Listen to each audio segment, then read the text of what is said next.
Mesdames, Messieurs, bonjour. Merci de suivre votre émission Point de vue. Ce dimanche 6 mai 2018, je vous invite à mieux savoir et comprendre les finances publiques. C'est une matière peu connue, pourtant éminemment importante dans la marche de l'État. À titre illustratif, chaque année, un budget est approuvé, voté et exécuté. Et c'est sur cette base que l'État tient ses ressources et exécute ou effectue ses dépenses.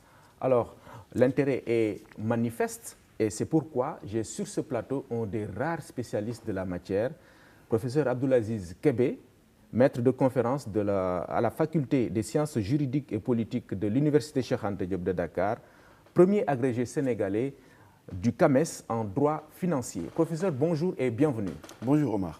Jeune agrégé, je dois dire. Pourquoi, justement, il y a peu de spécialisation en finances publiques alors qu'on le voit pratiquement, tout tourne autour de cela? Merci de votre question. Je crois qu'il y a deux raisons fondamentales. Il y a une raison objective et une raison subjective. La raison objective signifie tout simplement que c'est une matière dont l'enseignement a été tardif en France. Oui. Contrairement à d'autres matières du droit public, telles que le droit constitutionnel, le droit administratif ou le droit international, qui sont des matières qu'on a commencé à enseigner très tôt en France. Les finances publiques, on a commencé l'enseignement en France. Je cite la France parce que c'est notre modèle de référence à la matière, à compter des années 50. Des années pendant lesquelles l'État a commencé à intervenir dans le domaine économique et social. Il y a aussi une raison subjective. On considère que c'est une matière assez technique, une matière rébarbative, réservée aux initiés. Un peu difficile? En tout cas technique. Technique parce qu'il y a beaucoup de choses en finances publiques.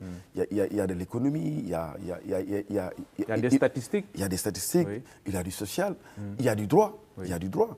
Ce qui fait que la matière est relativement fermée. Alors, tout à l'heure, j'ai essayé un peu de susciter l'intérêt du thème, mais c'est loin d'être suffisant. Alors, d'emblée, que pouvez-vous nous dire sur l'importance des finances publiques dans la marche de l'État? Pourquoi il est utile de connaître les finances publiques? Le Code de transparence de l'UEMOA, adopté en 2009, transposé au Sénégal en 2012, fournit la réponse. En ces termes, l'argent public est au cœur de l'État de droit et de la démocratie. Cela veut dire quoi? Les finances publiques permettent à l'État de trouver les moyens nécessaires pour couvrir les dépenses publiques. Ça, c'est un premier élément. Deuxième élément, les finances publiques permettent à l'État de connaître ses priorités. C'est pourquoi nous avons chaque année ce qu'on appelle la loi de finances de l'année. Par exemple, cette année, vous avez vu que l'État du Sénégal dit que c'est une année sociale.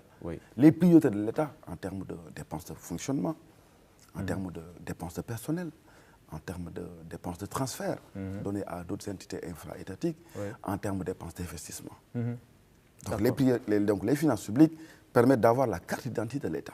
Ok, c'est la carte d'identité de l'État. C'est la carte d'identité de l'État. Ça permet de connaître les priorités de l'État, les priorités économiques, les priorités sociales, qui se manifestent à travers la loi de finances de l'année.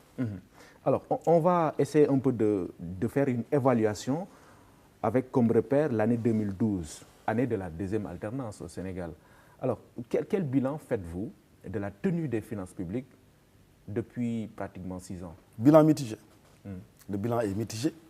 Des efforts importants ont été déployés, mais il y a quand même un certain nombre de limites par rapport à la tenue des finances publiques de 2012 à 2017 ou à 2018. Efforts dans quel sens, par exemple? Par exemple, si vous prenez les dépenses de fonctionnement aujourd'hui, il y a une forte rationalisation des dépenses de fonctionnement, le train de vie de l'État. Contrairement à ce qui est dit, il y a une forte rationalisation des dépenses de fonctionnement. Le gouvernement s'est engagé à partir de 2012 à réduire les consommations au niveau du secteur public.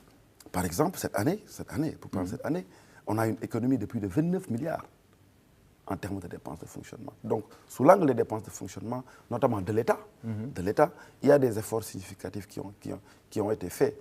En termes d'investissement également, il y a des efforts significatifs qui ont été faits. En termes d'endettement, il y a beaucoup de limites. Parce qu'aujourd'hui, vous suivez le débat, le taux d'endettement est relativement élevé par rapport à notre PIB. Donc des efforts importants ont été déployés par l'État central, mais il y a beaucoup de limites par rapport à la tenue des... On aura peut-être l'occasion d'y revenir. Mais vous venez de parler des réformes 2012, 2012, hein, année de mise en œuvre des réformes au niveau de l'UEMOA. Quels sont les axes? Parce que ça va nous permettre un peu de comprendre. Les axes de ces réformes-là, c'est quoi exactement? L'UEMOA a adopté en 2009 un certain nombre de directives. Et ces directives ont été transposées par les États. Le Sénégal, d'ailleurs, est souvent présenté comme l'un des meilleurs élèves de l'UEMOA. Parce qu'au 31 décembre 2012, le Sénégal avait pratiquement fini de transposer toutes ces normes de l'UEMOA. C'est pourquoi on parle de réforme. La réforme des finances publiques, c'est quoi? C'est une nouvelle façon, c'est une refondation de l'État. C'est une nouvelle façon de voir, de dépenser. Et elle repose sur 2 leviers fondamentaux. Le premier levier, c'est que c'est la culture de la performance. Vous savez, pendant longtemps, et ce qu'on applique d'ailleurs jusqu'à présent, parce que la réforme n'est pas encore définitivement en vigueur, on va basculer dans la réforme en 2020. Pendant longtemps, nos dépenses publiques étaient des dépenses qui étaient orientées à des services. On parlait de budget de services ou de budget de moyens. Cela veut dire quoi? Le gouvernement, dans cette dynamique de budget de moyens, il n'y a pas d'objectif, il n'y a pas d'indicateur de performance. Donc, il y a des dépenses, il faut juste les couvrir. La réforme vise à introduire une rupture en introduisant la culture de performance. La culture de performance, c'est quoi? C'est la rentabilité dans la dépense publique. Et les textes, et notamment le texte, la loi organique 2011-15 du 8 juillet 2011 relative aux lois des finances, dit que désormais, le budget est conçu sous forme de programme. Dans un programme, il y a quoi? Des crédits qui sont affectés à des finalités et non à des services. Parce que le texte dit, article 12, le programme regroupe des crédits destinés à mettre en œuvre une action ou un ensemble cohérent d'actions représentatif d'une politique publique dans une perspective de moyen terme. En termes plus simples, dans un programme, il y a des objectifs poursuivis, assignés au ministère, parce que le périmètre du programme, c'est le ministère. Dans un programme, il y a des indicateurs de résultats. Dans un programme, il y a un suivi-évaluation.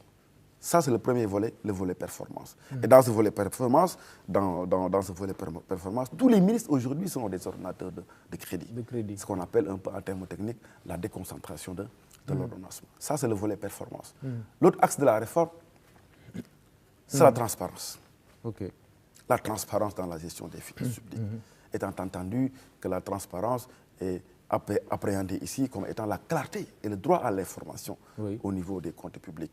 Aujourd'hui, nous avons ce qu'on appelle le débat d'orientation budgétaire qui permet d'associer les députés au processus budgétaire, le débat d'orientation budgétaire. Parce que vous savez, le budget, c'est une affaire de l'exécutif. Lui et moi a considéré qu'il fallait associer les députés au processus budgétaire, ce qu'on appelle le débat d'orientation budgétaire. Et le Sénégal a commencé à l'appliquer. Il y a ce qu'on appelle les rapports trimestriels d'exécution de la loi des finances. Aujourd'hui, chaque 3 mois, on peut connaître le montant des ressources, le montant des charges. C'est une sorte de bilan en cours d'année, rapport trimestriel d'exécution de la loi des finances.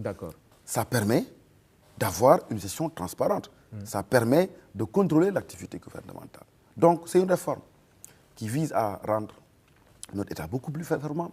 C'est une réforme qui vise à rendre notre État beaucoup plus transparent. D'accord. La réforme Donc, des finances publiques. Sur cette base-là, si on dit que le Sénégal a fait des bons en avant en matière de gestion budgétaire, cela veut dire que, évidemment, les objectifs visés par la réforme ont été atteints. On ne peut pas le dire. Objectif de transparence, objectif de performance. Pas vraiment. Parce que la réforme, comme je vous l'ai dit, le Sénégal a eu des difficultés pour entrer en vigueur, pour appliquer effectivement cette réforme. C'est pourquoi on a prolongé jusqu'en 2020. On va basculer en mode résultat. Donc, c'est très prématuré de faire un bilan de la réforme. Tout ce que l'on peut dire, c'est que le Sénégal, aujourd'hui, l'État du Sénégal est dans la marche vers cette réforme. Il y a certains points de la réforme qui ont été appliqués.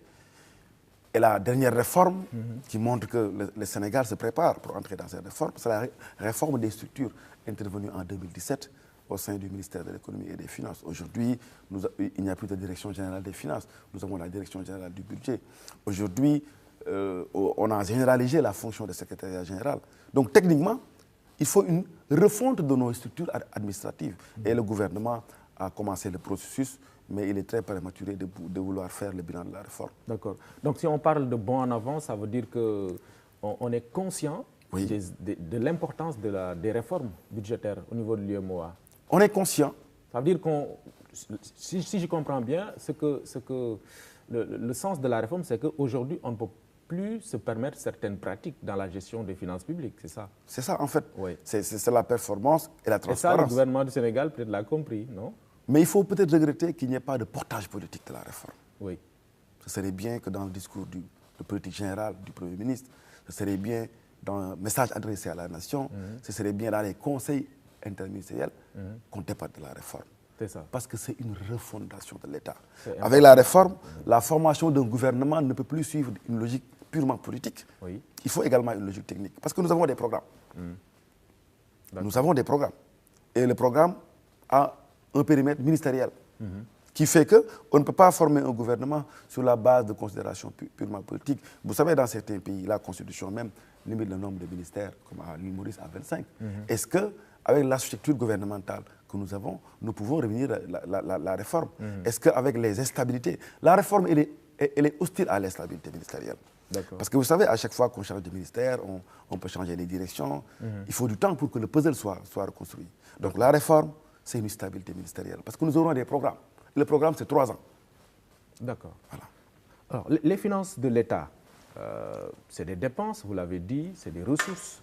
On va essayer de comprendre un peu. D'abord, les dépenses. Quels sont les types de dépenses qu'on a généralement? Au niveau de l'État. Ouais. Le premier poste de dépense, c'est la dette publique. C'est le titre 1 du budget général. Une dette qui est de l'ordre de 839 milliards. Oui. C'est la dette publique. Les États empruntent pour investir.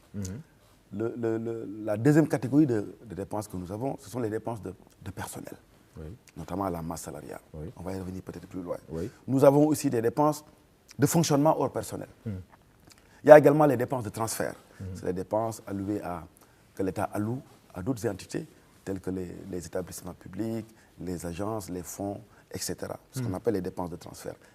Transfert courant, transfert en capital. Il y a aussi les dépenses d'investissement. Les investissements qui sont faits sur les ressources internes et les investissements sur les ressources externes. Donc, nous avons la dette publique, nous avons les dépenses de personnel, dépenses de fonctionnement, dépenses de transfert, dépenses d'investissement. La dette publique, on en parle parce qu'évidemment, ça a suscité un débat, toujours en cours d'ailleurs. Est-ce que, à votre avis, le niveau d'endettement du Sénégal se comprend?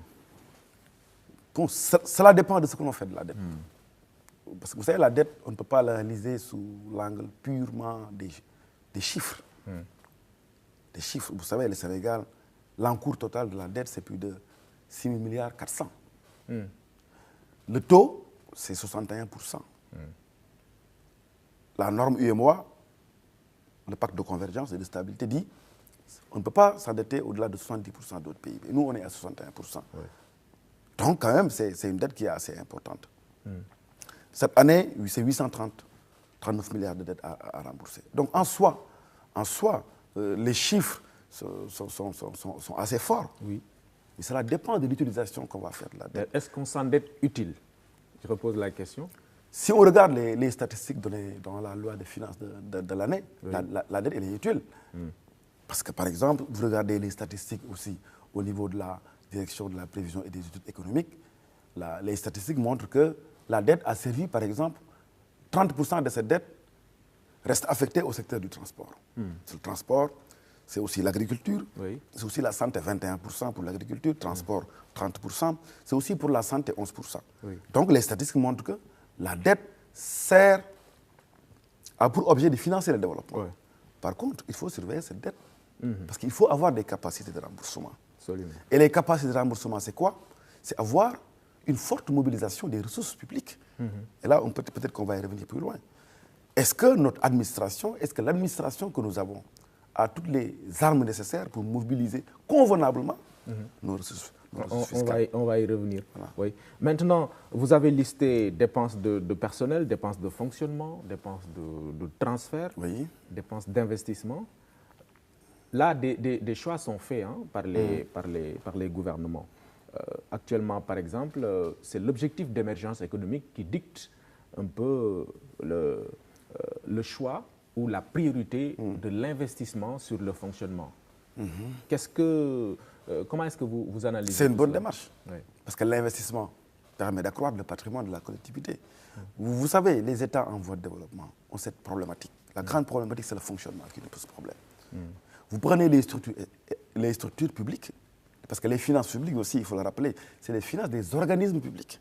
C'est l'État, ce sont les agences, ce sont les établissements publics, ce sont les collectivités territoriales. Mais vous prenez ces structures, vous constatez que le fonctionnement est exorbitant.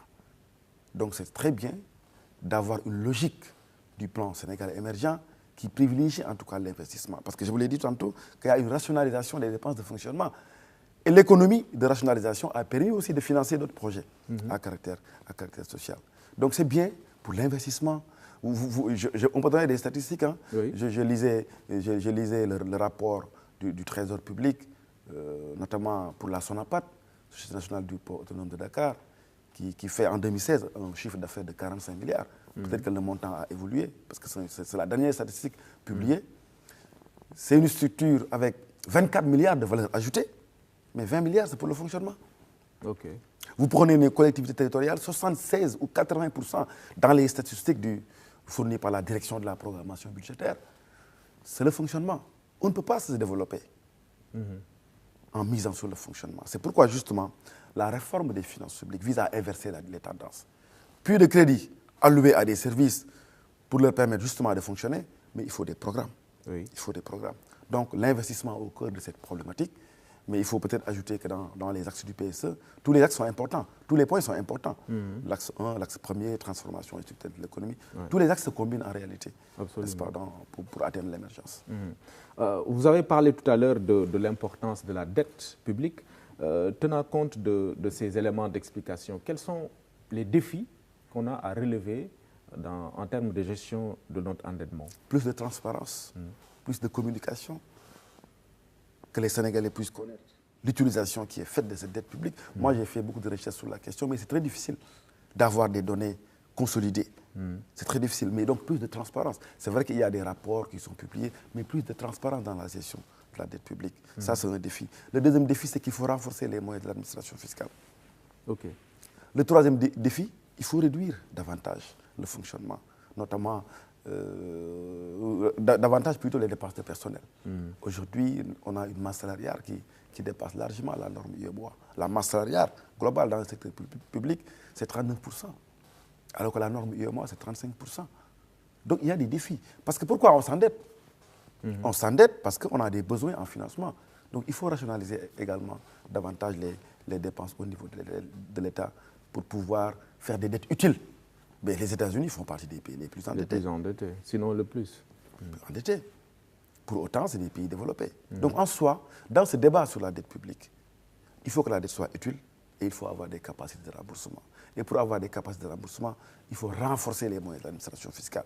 Ces moyens sont encore faibles. D'accord. Oui, avant d'y revenir, vous avez parlé de la masse salariale. Oui. Ça fait débat parce qu'on voit qu'aujourd'hui, dans plusieurs corporations, il y a des grèves, il y a des mouvements d'humeur et on demande à l'État, évidemment, de répondre à certaines préoccupations, pécuniaires notamment.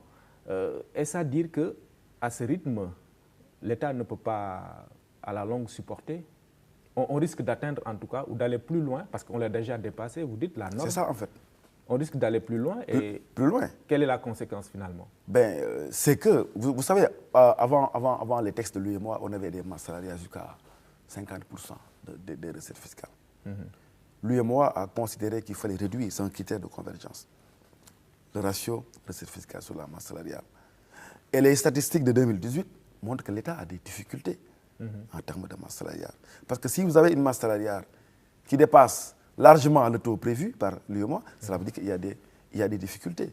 Je me demande si l'État a les possibilités de satisfaire toute la demande sociale. Ça, c'est des questions, mais c'est des questions également de politique publique, de choix de politique publique. En tout cas, au plan statistique, nous avons une masse salariale qui dépasse au sens large. Parce que la masse salariale, ce n'est pas seulement l'État. C'est aussi toutes les structures publiques. Oui. Et on n'a même pas intégré dans les statistiques la masse salariale des collectivités territoriales. Oui. Mais si vous prenez la masse salariale de l'État, des agences, des établissements publics, mais vous vous retrouvez à 39% des recettes fiscales. Mais dans les projections, dans le DPBEP, il est dit que la masse salariale devrait atteindre en 2020 27% du PIB. Okay. Mais là, c'est des projections. On va voir si parce que là, si on n'intègre pas la masse salariale des autres structures publiques, on est à 29. Mais si vous intégrez la masse salariale des autres secteurs publics, on est à 39%. Et dans les projections économiques, normalement, en 2020, on serait à 27%. Et là, si ce qui est appliqué, on serait vraiment dans les normes. D'accord. Alors, parlons maintenant des ressources. Comment apprécier l'état de mobilisation des ressources? au niveau des services publics, des régies en tout cas? Vous savez, aujourd'hui, nous sommes dans ce qu'on appelle la transition fiscale. La transition fiscale signifie quoi? C'est le passage de la fiscalité de porte à la fiscalité intérieure. Aujourd'hui, l'idée, c'est de financer le développement par les recettes internes. On assigne à la DGID au moins 50. En fait, l'idée, c'est quoi? 55% des recettes fiscales doivent être fournies par la DGID. Et la Direction générale des impôts et des domaines a fait des efforts importants.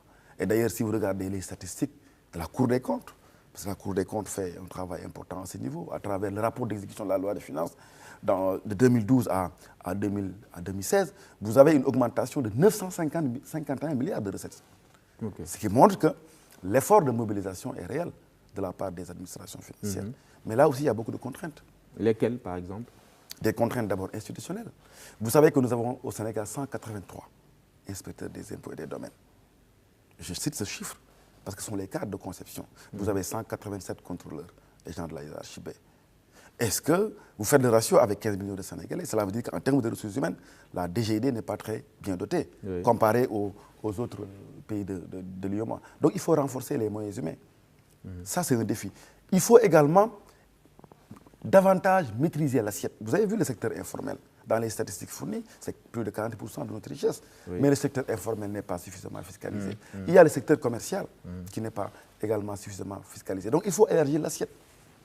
Et il faut quand même dire que depuis quelques années, il y a des efforts qui sont fournis à ce niveau. Par exemple, en 2012, le Code général des impôts avait pour objet de créer ce qu'on appelle un droit commun incitatif. En 2012 également, on a voulu davantage rationaliser ce qu'on appelle les exonérations fiscales. Mais il faut les diminuer. Aux dernières statistiques, on était à 300 milliards d'exonérations fiscales. C'est des manques à gagner. Les exonérations fiscales, c'est quoi? C'est lorsque l'État renonce à la perception des ressources à des fins économiques et sociales. Mais pour le moment, on n'a aucune idée. Mais est-ce que dans le même temps aussi, ce qu'on appelle généralement la pression fiscale se justifie? Parce que souvent aussi, il y a certains acteurs aussi qui se plaignent de ça. Hein? La pression fiscale, en réalité, elle est déséquilibrée. Les études statistiques ont montré que la pression fiscale, elle est forte sur les ménages. Forte sur les ménages. Elle est déséquilibrée. Vous prenez l'État du Sénégal, hein, les secteurs qui donnent plus de recettes, c'est quoi? C'est le secteur des télécommunications, le secteur des services, le secteur des assurances. On a une pression fiscale concentrée. On a fait des efforts parce qu'en 2012, on a réduit l'imposition au titre des revenus des personnes physiques. Mais malgré cet aspect, la pression fiscale elle est encore faible. Nous avons dans les statistiques fournies par la direction de la programmation budgétaire, parce qu'il y a une réévaluation du produit international, du PIB, qui fait qu'aujourd'hui, on est à 16. On disait 19, mais là, on est à 16. Dans les statistiques, jusqu'en 2020, on irait à 16%. Et la norme UEMOA, au moins en 2019, c'est atteindre 19 à 20% de notre PIB. Donc, notre taux de pression fiscale est encore faible par rapport aux standards internationaux, où le minimum, c'est 30% du PIB. Vous avez des pays qui font plus de 45% de pression fiscale. Donc, notre pression fiscale, elle est encore faible. Les gens se plaignent parce que la pression fiscale est déséquilibrée. Mais on doit encore augmenter cette pression fiscale pour pouvoir montrer que la mobilisation des recettes est importante. Donc, si je comprends, on doit faire plus et mieux dans l'effort de mobilisation des ressources. Dans l'effort de mobilisation des ressources. À juste titre, vous savez que dans le PSE, la logique, c'est quoi? Depuis 2012, le gouvernement, sa stratégie, c'est quoi? C'est une reconquête, si je peux m'exprimer ici, de notre souveraineté budgétaire. Dans la logique du PSE, il faut certes compter sur les ressources extérieures, mais il faut financer le développement par les ressources endogènes. Je vous ai dit que l'économie budgétaire réalisée en termes de dépenses de fonctionnement a permis de financer d'autres projets sociaux. Donc la mobilisation des ressources publiques aujourd'hui est au cœur du PSE. On ne peut pas réussir le PSE d'ailleurs s'il n'y a pas une bonne mobilisation des ressources publiques. Donc, et des efforts, comme je vous l'avais dit, importants ont été déployés, mais il y a beaucoup de limites en termes de transparence, notamment dans la politique des exonérations fiscales. Il y a des pertes de recettes. Il y a des pertes de recettes qu'on peut noter au niveau de l'État, au niveau également des collectivités territoriales. Pertes liées à quoi, généralement? À une mauvaise évaluation de l'assiette. Vous savez, en 2009, il y a eu une réforme importante qui est intervenue. c'est qu'on a transféré le recouvrement des impôts directs d'État de la DGID, Direction générale de la DGCPT à la DGID. Entre la phase d'assiette et la phase de recouvrement, il y a toujours une différence. Parce que l'assiette, c'est quoi? C'est l'évaluation de la matière imposable. Mais entre l'assiette et le recouvrement, il y a des manques à gagner, il y a des pertes de recettes, du fait tout simplement que l'évaluation de notre assiette est approximative. Vous adressez des rôles d'impôt à un contribuable qui a changé d'adresse. C'est une perte de recettes. Il y a des codes irrécouvrables. C'est des pertes de recettes qui sont importantes. Et aujourd'hui, il faut neutraliser ces pertes de recettes parce qu'on est dans le contexte de transition fiscale, encore une fois, de mobilisation des ressources publiques en particulier. D'accord. Parmi les contraintes liées à la mobilisation des ressources, vous parliez de transparence, de reddition des comptes. Ça fait beaucoup de bruit également dans notre pays, oui. La reddition des comptes. Quelle est l'importance de ce volet-là dans la gestion de nos finances publiques? Vous savez, la reddition des comptes a entraîné l'avènement de l'État, tel que nous l'enseignons d'ailleurs dans les facultés de droit. Parce que les finances publiques ont provoqué la naissance de l'État. Un peu d'historique, en 1789, lorsque le roi Louis XVI a voulu lever des impôts, la population française a refusé. En 1215, c'est la grande charte de 1215. Aux États-Unis, l'indépendance américaine a été provoquée par l'impôt sur le tabac, les impôts sur le tabac et le thé. Et lors de la Révolution française, il a été dit ceci: la société a le droit de demander des comptes à tout agent de son administration. La reddition des comptes, c'est le fondement de la création de la Cour des comptes. S'il n'y a pas de reddition des comptes, il n'y a pas de consentement à l'impôt. Oui. S'il n'y a pas de reddition des comptes, il n'y a pas de transparence budgétaire, il n'y a pas d'information. Donc la reddition des comptes est au cœur de l'état de droit. Et d'ailleurs, c'est justement le rôle de la Cour des comptes. Parce que tous les comptables publics du Sénégal rendent compte, article 29 de la loi organique 2012-23, rendent compte à la Cour des comptes. C'est le principe de la reddition des comptes. S'il n'y a pas donc de reddition des comptes, mais c'est le chaos total. Un État qui ne fait pas de reddition des comptes renonce à son développement. Donc la reddition des comptes, elle est importante. C'est pourquoi nous avons la Cour des comptes, nous avons l'OFNAC, qui a été créé également et qui a fourni son rapport et qui montre les difficultés aussi que nous avons en matière de reddition des comptes. Et vous comprenez pourquoi ça suscite autant de bruit? Je ne veux pas vous entraîner dans le débat politique, hein? Oui. Mais justement, ça se comprend, le fait de voir l'administration, ou en tout cas le peuple réclamer une reddition des comptes au niveau de la gestion de ces ressources. Oui. Vous savez, dans le système que nous avons, le dernier mot revient à l'autorité présidentielle. Oui. Les citoyens se plaignent des rapports qui sont des rapports qui ne sont pas suivis d'effet. Et ça, c'est une véritable problématique. Oui. L'OFNAC a épinglé des organismes. Et là, le rapport est public. La Cour des comptes, fréquemment, vous prenez l'affaire de la régie d'avance. La Cour des comptes, depuis 10 ans, avait alerté le gouvernement sur la gestion de ces régies d'avance. Oui.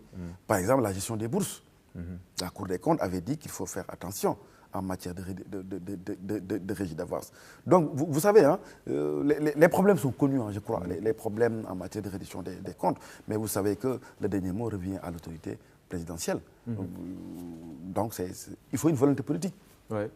Pour que les travaux des corps de contrôle soient suivis. Soient suivis d'effet. Sinon, les citoyens auront le sentiment qu'il y a de l'injustice financière.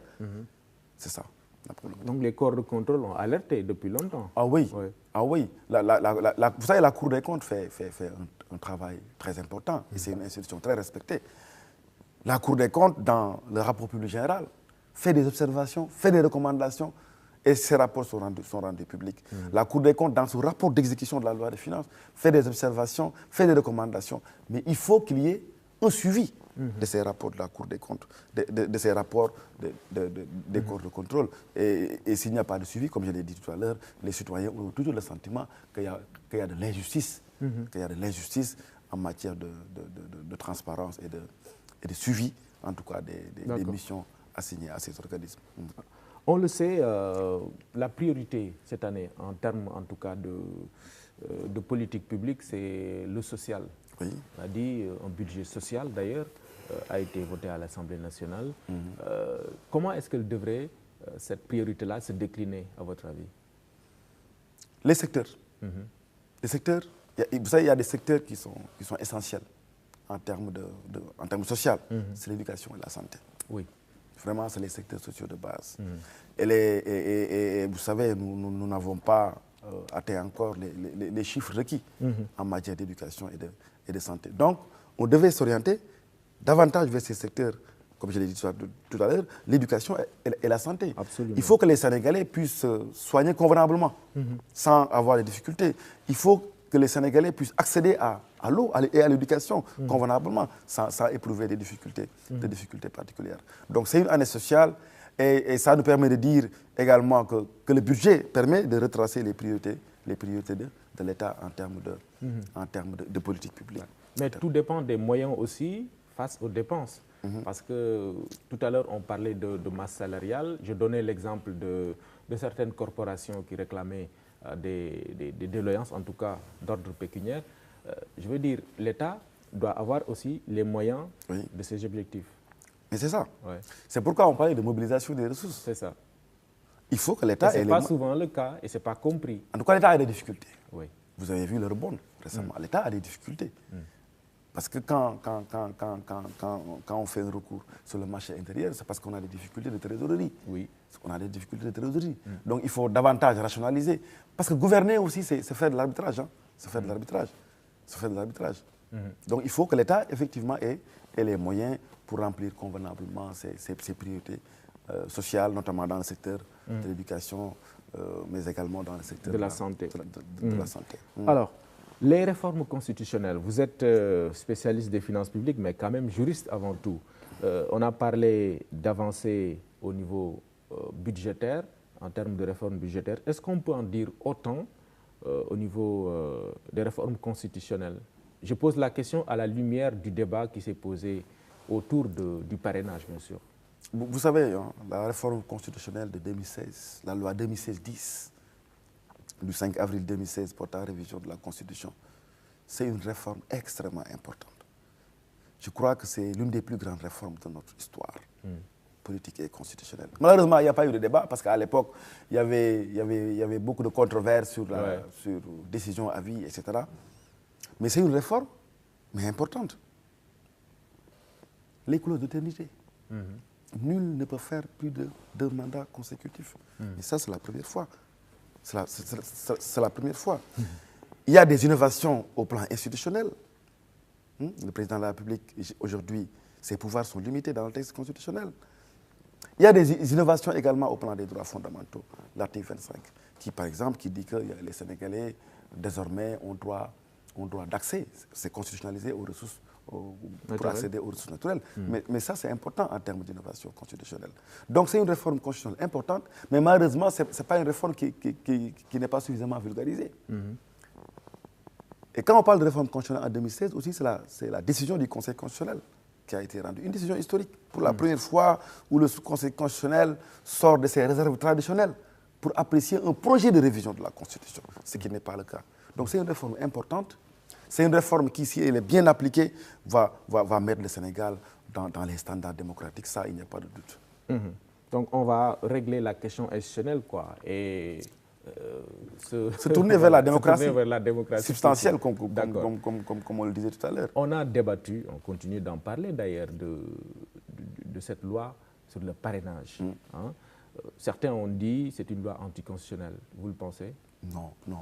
Parce que les gens disent que le parrainage concerne le mode d'élection. Ça n'a rien à voir. Le mode d'élection est réglé dans la Constitution. Le président de la République est élu au suffrage universel direct à la majorité absolue des suffrages exprimés. C'est ça le mode d'élection. Le 23 juin, on a voulu manipuler le mode d'élection, le suffrage. Si on était au 23 juin, on avait dit que la clause d'éternité a été manipulée. Mais ici, c'est le parrainage. C'est quoi?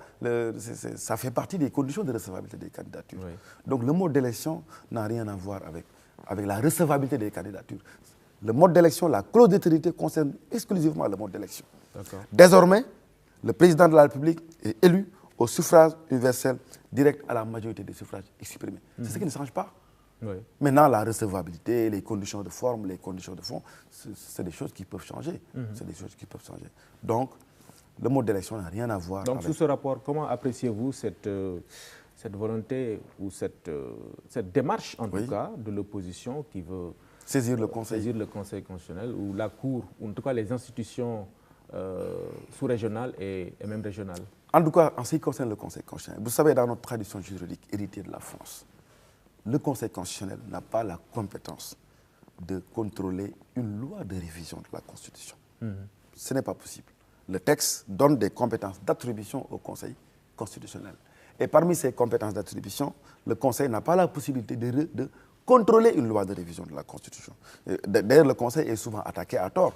On entend le Conseil en disant oui, il se déclare souvent incompétent. C'est vrai, mais il n'en a pas la compétence. Par contre, le Conseil peut faire une interprétation énergique de la Constitution.